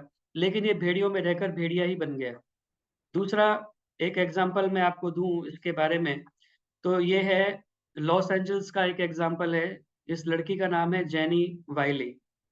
ये 1957 में इसका जन्म हुआ, और इसके पिता ने इस जेनी वाइली को और इसकी माता को इतना कष्ट दिया कि इनको बिल्कुल आइसोलेटेड एक कमरे के अंदर बंद रखा गया। और इसकी जो माँ थी वो लगभग अंधी थी, आयरिनी नाम था शायद उसका। तो वो भी, उसको भी बहुत प्रताड़ित किया और इस बेटी को भी, और अलग-अलग इनको रखा। और 13 साल तक लगभग इसके पिता ने, ना जाने किस कारण से, उस पिता ने बाद में सुसाइड कर लिया था और उसने खाली यही लिखकर सुसाइड किया कि कोई समझ नहीं पाएगा इस बात को। और पता नहीं क्या कारण था, लेकिन उसने इतना प्रताड़ित किया इस लड़की को 13 साल तक बिल्कुल आइसोलेटेड एक रूम में, और कभी टॉयलेट के अंदर बंद रखा। तो इसको किसी तरह का कोई व्यवहार समाज का नहीं आया, ना कुछ इसे सिखाया गया। ये लड़की को जब रेस्क्यू किया गया, इसकी माँ किसी तरह से निकल कर के भागी उस बंधन से। जब उसने बताया तो उस लड़की को रेस्क्यू किया गया, और उसके बाद जब रेस्क्यू किया गया तो पता चला कि ये लड़की बिल्कुल कुछ नहीं आता इसको। तो साइंटिस्ट ने लगभग 4 साल तक इस पर रिसर्च की कि देखें बहुत सारे बातों को इससे प्रूव कर सकते हैं हम। तो इसके ऊपर 4 साल तक साइंटिस्ट ने रिसर्च की और उन्होंने पाया कि ये लड़की एक ब्लैंक स्लेट है, बिल्कुल ब्लैंक, इस पे कुछ नहीं है, ना कुछ आता है, ना कुछ कर सकती है, बिल्कुल ब्लैंक की तरह है। और ये लड़की अभी भी जिंदा है, लगभग 66 साल की है आज की डेट में, और लॉस एंजल्स के अंदर ये एक असिस्टेड लिविंग फैसिलिटी में रहती है। लेकिन आज भी कहते हैं कि एक मनुष्य का ढांचा है और मनुष्य जैसे कोई लक्षण इसके अंदर नहीं है। तो ये जेनी वाइली का मैंने आपको थोड़ा-सा बताया, लॉस एंजल्स अमेरिका का है, ये एक एग्ज़ाम्पल है। और इसी तरह का एक एग्ज़ाम्पल और देंगे, उसके बाद आगे बढ़ेंगे हम। ऐसे हालाँकि बहुत सारे एग्ज़ाम्पल्स हैं जो दिए जा सकते हैं, लगभग 100 के करीब हैं। किसी को भेड़ियों ने पाला, किसी को कुत्तों ने पाला, किसी को बंदरों ने पाला, किसी को बकरियों ने पाला। तो वो जैसे-जैसे जिसने पाला, वो वैसे ही बच्चे बनते चले गए। तो ये जो एग्ज़ाम्पल है ओक्साना मलाया का, ये यूक्रेन के पास में एक विलेज है, जिसका नाम है नोवा ब्लागोविशेंका, नोवा ब्लागोविशेंका। तो यूक्रेन के पास में एक विलेज है, जहाँ पर ये बच्ची मिली। और जब ये बच्ची 3 साल की थी, तब इसके जो माता-पिता थे, वो दारूबाज़ थे, शराब पीते थे, और नशे में उन्होंने इस बच्ची को बाहर फेंक दिया। और बाहर फेंक दिया, 3 साल की थी, बहुत कुछ जानती नहीं थी, तो ये चलते-चलते कुत्तों के उसमें झुंड में चली गई। और गनीमत ये है कि उन कुत्तों ने इसे काटा नहीं, बल्कि अपने बच्चे की तरह पाला। और कुत्तों में रह कर के ये जो लड़की है, ओक्साना मलाया, ये भी कुत्तों जैसा ही बिहेवियर करने लगी। इसका तो वीडियो भी अवेलेबल है, अगर आप देखेंगे यूट्यूब पर। कुत्तों की तरह भौंकती है, कुत्तों की तरह उछलती है, कुत्तों की तरह ही चलना, व्यवहार करना, हड्डी को लेकर के कुत्तों की तरह चूसना, और जीभ निकाल कर के बाहर, ये फ़ोटो आप देख सकते हैं, जीभ बाहर निकाल कर के कुत्तों की तरह है करना। तो ये सारे लक्षण कुत्तों के इसके अंदर आ गए। बहुत सारे साइकियाट्रिस्ट ने इसको कोशिश की कि इसको किसी तरह से ठीक-ठाक किया जाए, बट ये ना तो कुछ बोलना सीख पाई और ना 2 पैरों पर चलना सीख पाई। फिर भी ये 4 पैरों पर ही चलती थी। अभी ये लगभग 38 साल के करीब इसकी उम्र होगी आज की डेट में। आज की डेट में भी वो सुपरविज़न में रह सकती है, इंसानों की तरह नहीं रह सकती, फुली इंडिपेंडेंट नहीं रह सकती।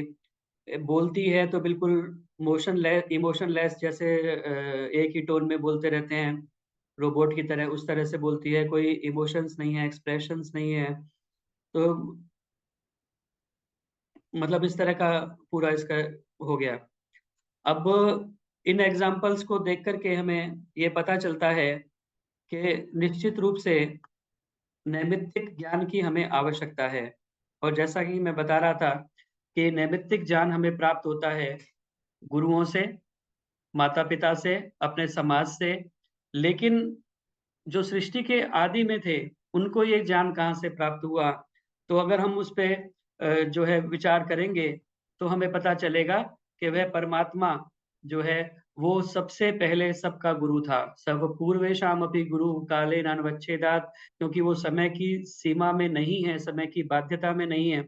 इसलिए वो परमपिता परमात्मा सृष्टि के आदि लोगों का भी, गुरुओं का भी गुरु है। पथिक जी ने लिखा है ना, गुरुओं का भी गुरु है ईश्वर, वेदों ने बतलाया। तो वह गुरुओं का भी गुरु है। और जब वो परमेश्वर हमें शुरू में ज्ञान देता है, तब हम सीख पाते हैं। तो इसका मतलब अवश्य ही ईश्वरीय ज्ञान होना चाहिए, नहीं तो अगर ईश्वरीय ज्ञान नहीं है तो हमारी स्थिति भी ऐसी हो जाएगी जैसे हमने उदाहरणों को देखा। तो इससे ये पता चलता है कि हमें ईश्वरीय ज्ञान की आवश्यकता है। ये एक कारण हुआ कि हम नैमित्तिक ज्ञान कहाँ से पाएंगे अगर हमें पता नहीं चलेगा, अगर अब ईश्वर हमें ज्ञान ना दे तो। और भी एक दो बिंदुओं पर इसमें चर्चा कर सकते हैं, जैसे कि ईश्वरीय ज्ञान की आवश्यकता क्यों है हमें। अगर हम विचार करें कि एक ही माँ के गर्भ से कई बार 2 बच्चे उत्पन्न होते हैं, उन दोनों बच्चों में भी अंतर होता है। एक बच्चा बहुत सुंदर है, एक बच्चा कई बार कुरूप होता है, एक बच्चे का व्यवहार कैसा है, दूसरे का व्यवहार कैसा है। एक बच्चा स्वस्थ है लेकिन दूसरा बच्चा कई बार अपंग पैदा होता है। तो ये 2 बच्चों को भी अगर हम अलग-अलग एक माँ के गर्भ से भी उत्पन्न 2 बच्चे अलग-अलग होते हैं, तो हमें सोचने पर विवश होना पड़ता है कि ऐसा क्यों हुआ? इन 2 बच्चों में भी अंतर क्यों है? तो हमें उसका जो कारण मिलता है वो ये है, हम कहते हैं कि ये न्याय व्यवस्था के अंतर्गत परमपिता परमात्मा ने इस प्रकार का दिया है कि एक बच्चे को अपंग बनाया, एक बच्चे को स्वस्थ बनाया। तो ये न्याय व्यवस्था का आधार क्या है? ये न्याय व्यवस्था आई कहाँ से? ये न्याय व्यवस्था किसने बनाई? और अगर हम कहें कि वो परमेश्वर न्यायकारी है, तो अवश्य ही न्याय व्यवस्था के अंतर्गत उसने इस प्रकार की व्यवस्था बनाई है कि कोई बच्चा अपंग पैदा हुआ, कोई बच्चा स्वस्थ पैदा हुआ। कोई ना कोई अवश्य उस परमपिता परमात्मा ने न्याय बनाया है, कोई कानून बनाया है, जिसको मान करके हम दुःख से छूट सकते हैं, या जिसको नहीं मानेंगे तो हमें दुःख प्राप्त होगा। तो अवश्य ही कोई ना कोई कानून है। कहते हैं कि जब एक छोटे से राज्य के संचालन के लिए भी एक संविधान या कानून की आवश्यकता पड़ती है, तो ये जो पूरा सारा संसार है, इतना बड़ा ब्रह्मांड है, इसके सुसंचालन के लिए निश्चित ही कोई ईश्वर का संविधान या कानून होना आवश्यक है। अगर कोई न्यायाधीश कोई सजा सुनाता है, कोई न्यायाधीश अगर कोई सजा सुनाता है, तो ये निश्चित है कि अवश्य ही जिसको सजा सुना रहा है उसने किसी कानून का उल्लंघन किया है। नहीं तो अगर कोई कानून ही नहीं है तो सजा किस आधार पर सुनाएगा? तो इसलिए आवश्यक है कि एक कानून हो और उस कानून का प्रचार-प्रसार हो, सभी को पता हो कि हाँ, ये कानून है, तब हम उस कानून को मानें। तो इसी तरह से उस परमपिता परमात्मा ने इस सारी सृष्टि को जब बनाया, तो निश्चित ही इस सारी सृष्टि को चलाने के लिए कोई ना कोई कानून, कोई ना कोई संविधान उस परमपिता परमात्मा ने अवश्य ही बनाया होगा। नहीं तो हम उस परमपिता परमात्मा को न्यायकारी नहीं मान सकते। तो अगर हमें न्यायकारी मानना है तो अवश्य ही कोई ना कोई कानून है, जिसके अनुसार ये सारी सृष्टि चल रही है। तो इसीलिए हमें ये पता चला कि परमपिता परमात्मा ने अवश्य ही कोई कानून, संविधान या संहिता हमें ऐसी दी होगी, जिसमें ये लिखा होगा कि ऐसा करना सही है, ऐसा करना गलत है। ये विधि है, ये निषेध है, ऐसा करना चाहिए, ऐसा नहीं करना चाहिए। तो ये विधि और निषेध परमपिता परमात्मा ने अवश्य ही किसी न किसी रूप में हमें दिए होंगे सृष्टि की उत्पत्ति के समय, नहीं तो हम उस परमपिता परमात्मा को न्यायकारी नहीं मान सकते। तो यह दूसरा एक विषय हुआ कि अवश्य ही सृष्टि के आरंभ में परमपिता परमात्मा ने कोई ना कोई ईश्वरीय ज्ञान अवश्य दिया है, जिसको मान करके हम इस व्यवहार को कर सकते हैं सारे संसार के अंदर, समाज के अंदर। तो ये एक दूसरा एक पहलू हुआ इसका कि ईश्वरीय ज्ञान की आवश्यकता हमें क्यों हुई।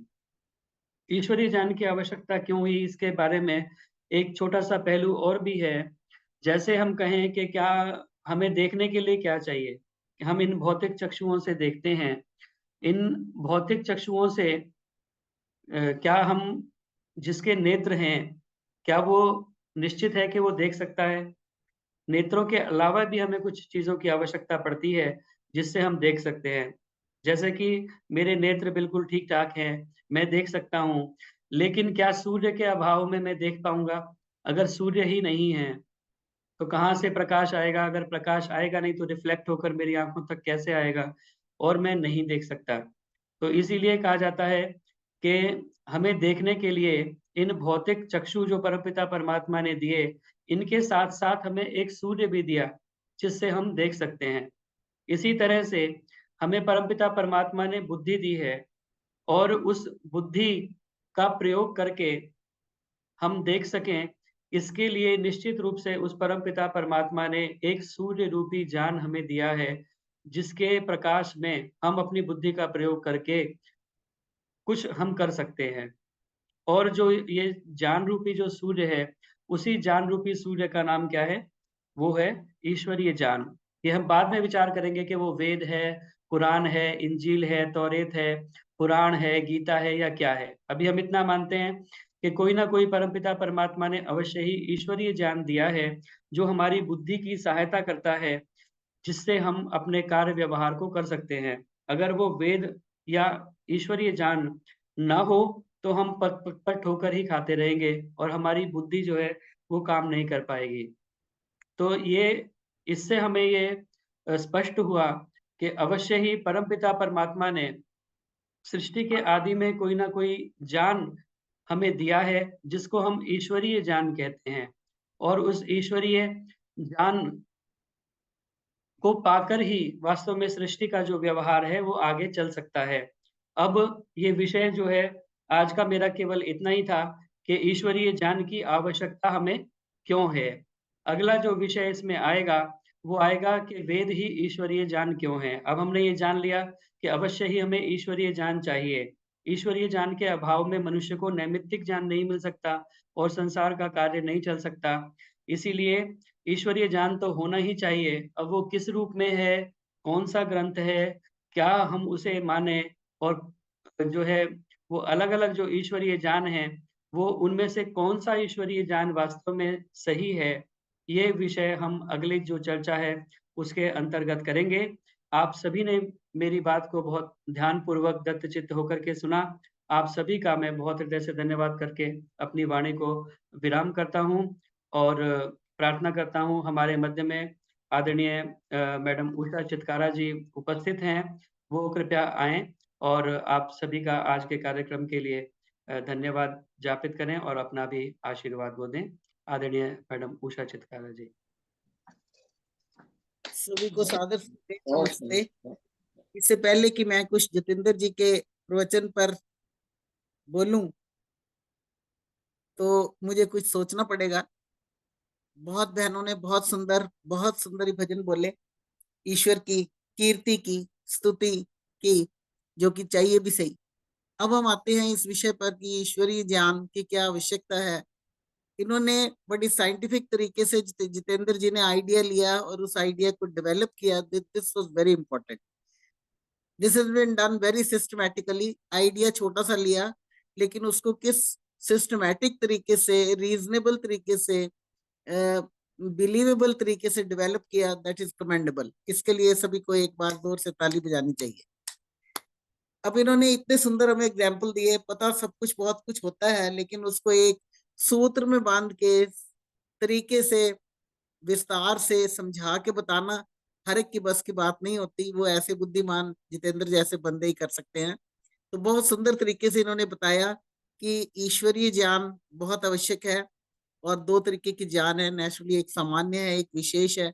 विशेष ज्ञान जो है वो किसी न किसी तरीके से किसी न किसी निमित्त से, किसी न किसी कारण से सिखाया जाएगा, किसी न किसी साधन से सिखाया जाएगा। जैसे बच्चा माँ से सीखता है, फिर स्कूल में जाता है, फिर गुरुओं के पास जाता है, फिर आगे आगे आगे आगे इसी तरीके से प्रोग्रेस करते हैं। और जिनको ये नहीं मिलता, बाकी जो पशु पक्षी हैं, उनको तो भगवान ने सामान्य ज्ञान देकर ही भेजा है। इन्होंने इतना अच्छा बये पक्षी का इतना अच्छा एग्जाम्पल दिया। हमने भी बये पक्षी के वो घोंसले जो हैं वो रखे हुए हैं घर में। उसको देख के बड़ी हैरानी होती है कि क्या बुद्धिमत्ता है इनमें। और फिर कई बार देखा है आप, ये एनिमल लाइफ टीवी पे कई बार देखते हैं, क्या नाम है उस चैनल का, तो वो उसको देख के भी आप हैरान हो जाती हैं कि कैसे कैसे तरीके के जानवर और कैसे कैसे तरीके के पशु पक्षी कैसे अपना पालन स्वयं कर रहे हैं, अपना देखभाल कर रहे हैं। लेकिन मानव ही एक ऐसा है जिसको बनाना पड़ता है, ये अपने आप नहीं बनता। इन्होंने बड़े सटीक एग्जाम्पल हिस्टोरिकल निकाल के हमारे सामने रखे, जो बिल्कुल कन्विंसिंग है, बहुत सुंदर हैं। और इन्हीं एग्जाम्पल से फिर इन्होंने ये भी बताया कि इसी से ये निकलता है कि राज व्यवस्था चलाने के लिए, कोई भी मैनेजमेंट चलाने के लिए कोई ना कोई रूल्स तो बनाने पड़ेंगे। वो रूल्स कहाँ से आए? यहाँ आदमी बनाता है, लेकिन रूल्स का ओरिजिन भी तो कहीं से हुआ होगा। तो इसको अगर गहराई में जाएं, जैसे कि जितेंद्र जी जा रहे हैं, तो ये गहराई में जाएंगे तो पता लगेगा कि ये जो रूल हैं ये ईश्वरीय ज्ञान वेदों में भरा हुआ है। ये अनादिकाल से आ रहा है। और चारों वेदों में जैसे कि ऋग्वेद में ज्ञान है, और फिर यजुर्वेद में आपका गृहस्थ जीवन वगैरह है, कर्म कांड है, और फिर सामवेद में उपासना है, और अथर्ववेद में विशेष ज्ञान है। तो ये सारी चीजें मिलाकर अगर हम देखते हैं तो जितनी रिसर्च आजकल हो रही है, उस दिन जो रिसर्च हुई, जो चांद तक पहुंचे, उस पे भी उनके जो अध्यक्ष थे वो बोले, उसने कहा ये वेदों से ही निकला है सारा ज्ञान, हमने उसी को डेवलप किया है। और ये वायुयान आज चल रहे हैं, ये वायुयान का ज्ञान वेदों में ही है। रामायण में देखा कि कैसे, और बहुत सी ऐसे धर्म ग्रंथों में और कई रेफरेंसेस आते हैं। I don't want to go into the details, लेकिन इसमें it is an established fact कि इसको भी कोई संहिता ही चलाती है, और उसको हम वेद संहिता कहते हैं। हिंदी के लिए शुद्ध संस्कृत के वर्ड्स ढूंढने हो तो उसको वेद संहिता कहते हैं। और ये वेद ईश्वरीय ज्ञान है, और ये परमात्मा का है, और वही सोर्स है जो दिखता नहीं। एक बहन ने अभी सुंदर सा बोला था कि अणु अणु में है, और वो आकाश से भी ज्यादा विशाल है। और सभी ने इतने सुंदर स्तुति की, तो वो तो सॉर्ट ऑफ कीर्तन हो जाता है ना, जैसे सारे सुनने वाले मन ही मन नाचने लगते हैं। कीर्तन का उल्टा होता है नर्तकी, तो वो मन झूमने लगता है। और फिर जितेंद्र जी सामने होते हैं तो और भी अच्छा लगता है। आशा ने भी बड़ा अच्छा शुरुआत की, बड़ा अच्छा किया। She is a young girl, I wish her good luck कि अच्छे से इसी तरीके से करती रहे, और जितेंद्र जी इसी तरह इंस्पायर करते रहे लोगों को, और मन बना रहे कि मैं हर एक सत्संग में, सभी का मन बना रहे कि हर एक सत्संग में उपस्थित होके कुछ ना कुछ अपना ज्ञान वर्धन करूं। अगर ज्ञान कहीं अंदर पड़ा हुआ है तो वो सोया हुआ है। उस सुषुप्त अवस्था को जागृत करने के लिए हमें ऐसे ऐसे बातें सुननी चाहिए, ध्यान से सुननी चाहिए, और फिर उनको इसी तरीके से रिसर्च के तरीके से उसको, जिस भी टॉपिक को ले अगर हम रिसर्च के तरीके से लें तो इससे हमारी क्यूरोसिटी बढ़ती है और ज्ञान बढ़ता है। तो इन्होंने अपना इसको सिस्टमेटिक तरीके से पॉइंट्स बाय पॉइंट्स डेवलप किया जितेंद्र जी ने। इसके लिए इन्होंने मेहनत भी की। इसके लिए ही इज वर्थ एप्रिसिएशन। ये प्रशंसा के पात्र है हिंदी में, और संस्कृत में भी प्रशंसनीय है, और जो भी एडजेक्टिव लगा लो कम है। तो मैं इसी के साथ ये इनको विश करती हूँ good luck for further research, and इसी तरीके से अपना फर्दर ज्ञान देते रहें, अच्छा लगेगा। और सभी बहनों का बहुत बहुत धन्यवाद बैठने के लिए, सुनने के लिए, और फिर इतनी श्रद्धा रखने के लिए। मैं इसी के साथ सबका पुनः धन्यवाद करती हूँ, जितेंद्र जी का विशेषकर, and wish him good luck always. धन्यवाद। बहुत बहुत धन्यवाद आदरणीय मैडम उषा चितकारा जी, बहुत सुंदर आपने उसको समराइज किया। और आइए अब शांति पाठ करके आज के कार्यक्रम का समापन करें, उसके बाद फिर चर्चा करेंगे। आज आप सभी से नमस्ते पहले नहीं हो पाई, तो शांति पाठ के बाद एक बार फिर बात करेंगे। आइए एक बार शांति पाठ करके औपचारिक रूप से समापन करें। ओम द्यौ शांतिरंतरिक्षं शांति पृथिवी शांतिराप शांतिरौषधयः शांति वनस्पतयः शांतिर्विश्वे देवा शांति ब्रह्म शांति सर्वं शांति शांतिरेव शांति सामा शांतिरेधि। ओम शांति शांति शांति। जय घोष के लिए अपने माइक ऑन कर सकते हैं। जो बोले सो अब है, सत्य सनातन वैदिक धर्म की जय हो। मर्यादा पुरुषोत्तम भगवान श्री रामचंद्र की जय हो। योगेश्वर भगवान श्री कृष्णचंद्र की जय हो। मर्यादा पुरुषोत्तम भगवान श्री रामचंद्र की जय हो। प्रवर विरजानंद की जय हो। प्रवर्तक महर्षि प्रवर देव दयानंद की जय हो। भारत माता की जय हो। गौ माता का पालन हो। आर्य समाज अमर रहे। वेद की ज्योति जलती रहे। ओम का झंडा ऊंचा रहे। प्रणव ध्वनि